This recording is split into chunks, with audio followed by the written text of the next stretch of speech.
اپنے خانسامے کو ایک رات میں اتنا بدل سکتے ہیں، صدیق تیری شان کیا ہوگی؟ 3 راتیں مصطفیٰ غار میں لے کر بیٹھے رہے، 3 راتیں صدیق نے معیشت مصطفیٰ میں گزار کر پھر وہ مقام پایا، وہ شان پائی، وہ مرتبہ پایا۔ بس وہ آخری جملے کیونکہ وقت قلیل ہے، میں شان صدیق اکبر میں وہ جو آپ کو مرتبہ حاصل ہوا، 3 راتیں 3 دن غار ثور میں مصطفیٰ کے قدموں میں گزارے۔ اور جب میرے آقا نے سام والا واقعہ سارا اپنے سن رکھا ہے، دسا حضور نے لعاب لگایا، زہر جاتا رہا۔ اب راوی لکھتے ہیں جس کو امجد علی اعظمی نے بھی لکھا ہے، مفتی احمد یار خان نعیمی نے بھی لکھا ہے، فرماتے ہیں کہ حضرت ابوبکر صدیق رضی اللہ تعالی عنہ آپ نے عرض کی فدا کا ابی و امی یا رسول اللہ صلی اللہ علیہ وسلم، آقا عطشن شدید، آقا سخت پیاس لگی ہے۔ اب سننا میرے کریم آقا کی معیت میں صدیق رہے، آقا سخت پیاس ہے۔ میرے آقا نے فرمایا اذهب الى صدر الغار، اے ابو بکر جاؤ غار کے سینے کی طرف، غار کے اگلے کنارے کی طرف جاؤ، وہاں جا کر پانی ملے گا۔ کریم آقا ساتھ ہیں، غار کو صاف کیا ہے ابو بکر صدیق نے، سارے سوراخ بند کیے ہیں، کوئی پانی نہیں ہے۔ قربان جائیں صدیق تیرے عشق پر، صدیق قربان جائیں تیرے ایمان پر۔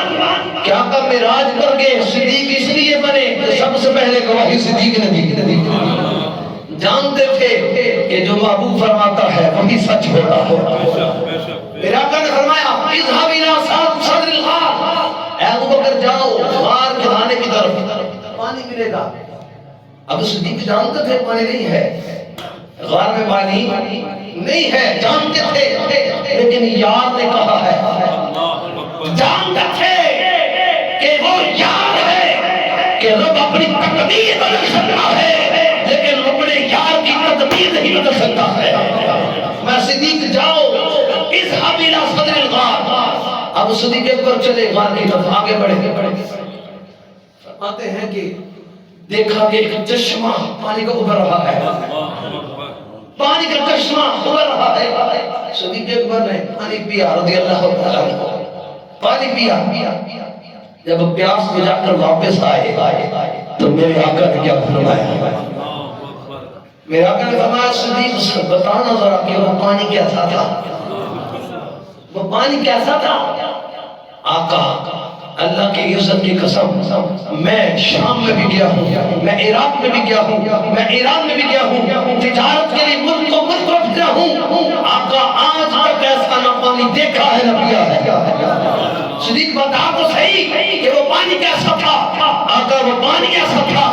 کیا احلى من الاصل ابيض من اللبن ابرد من الثلج ازكى من اسكر الريح، آقا وہ پانی شہد سے میٹھا تھا، احلى من الاصل وہ شہد سے میٹھا تھا، ابيض من البرد وہ دودھ سے سفید تھا، ابرد من الثلج اور برف سے ٹھنڈا تھا، ازکا مسک الرائحہ اور آقا کستوری سے بھی زیادہ خوشبودار تھا۔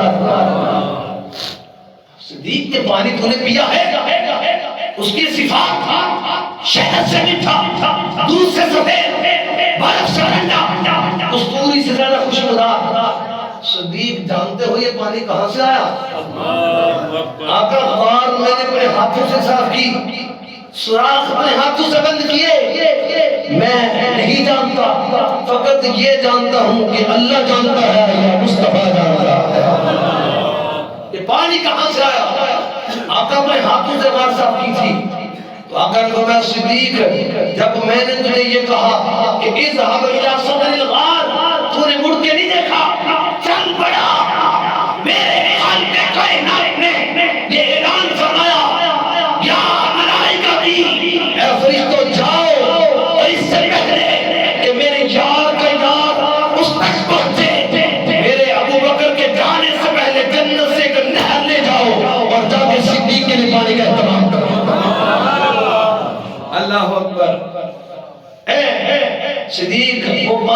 رب نے جنت سے ایک نہر تیرے لیے بھیجی ہے، اور یہ پانی کی وہی صفات ہے جو حضور کی اماں نے پی تھی۔ وہ پیالہ جب آیا تھا خوشبودار، ٹھنڈا، شہد سے میٹھا، دودھ سے زیادہ سفید وہ پانی، وہی جو حضور کی والدہ نے پیا تھا، وہی رب نے صدیق کو دیا۔ میرا آقا نے فرمایا صدیق تم جانتے ہو کہ وہ پانی کیسے آیا؟ آقا میں نہیں جانتا، ہاں فقط اتنا جانتا ہوں کہ یا خدا جانتا ہے یا خدا کا مصطفیٰ جانتا ہے۔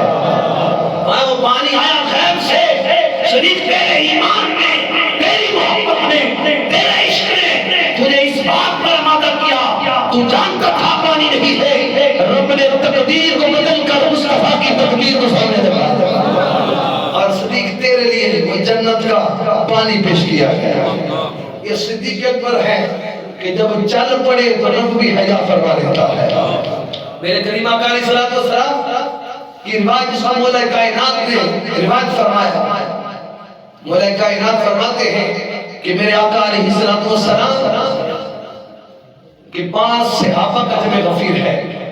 اس بات کو بڑی محبت سے سماعت کیجیے، بس وقت ختم ہو رہا ہے۔ حضور کے صحابہ جمع غفیر ہے، آقا کا جلوہ گر ہے۔ میرے آقا علیہ الصلوۃ والسلام کے پاس حضرت انس بن مالک بھی روایت کرتے ہیں، مولا کائنات بھی روایت فرماتے ہیں کہ جب میرے آقا کے صحابہ کا جمع غفیر تھا، انسانی شکل میں شیطان آیا، اس نے آ کر آقا سے سوال کیا، کہتا حضور بتائیں کہ جو تمہارا یار ہے صدیق، تمہارا یار جو صدیق ہے اس جیسا نبیوں کے بعد کوئی نہیں ہے۔ تو میرے آقا نے فرمایا اے ابلیس ذرا تو ساری انسانیت کا دشمن ہے، میری امت کا بھی دشمن ہے، لیکن ذرا یہ بتانا کہ تو نے میرے صدیق جیسا کوئی دیکھا ہے؟ میرے صدیق جیسا کوئی دیکھا ہے؟ تو شیطان نے کہا کہ میں نے صدیق جیسا کوئی نہیں دیکھا، صدیق جیسا کوئی نہیں دیکھا۔ حضور نے فرمایا کوئی ایسا بندہ ہو جس کے اعمال صدیق جیسے ہوں، تو شیطان نے کیا کہا؟ اللہ کی عزت کی قسم ہے اے محبوب، یہ جو صدیق ہے یہ تو اب تمہارے ہاتھ پر ایمان لا چکا ہے، تب یہ ایمان کی صفات زمان کا صفت نہیں تھا، اس وقت بھی میرے درگاہ میں نہیں آیا کرتا تھا، اس وقت بھی یہ صدیق تھا، اس وقت بھی یہ سلام تھا، اس وقت بھی یہ بات تھا کہ اس وقت بھی اس پر میرا بات نہیں چلتا تھا۔ یہ ایمان سے پہلے کی حالت ہے۔ راوی لکھتے ہیں صدیق اکبر وہ ہے کہ جن نے ساری زندگی حضور کی محبت میں تو گزاری ہے، لیکن قبل از اسلام بھی کبھی نہ شراب پی ہے، نہ جھوٹ بولا ہے، نہ ہی زنا کیا ہے، نہ ہی اور کبھی عمل کیا ہے۔ کہ اس کے اوپر میرے کریم آقا علیہ الصلوۃ والسلام نے ارشاد فرمایا، فرمایا میرے سارے امتوں کے کندھوں پر 2 فرشتے ہیں، وہ سب کا حساب لکھتے ہیں، ایک نیکیاں لکھتا ہے، دوسرا بدیاں لکھتا ہے۔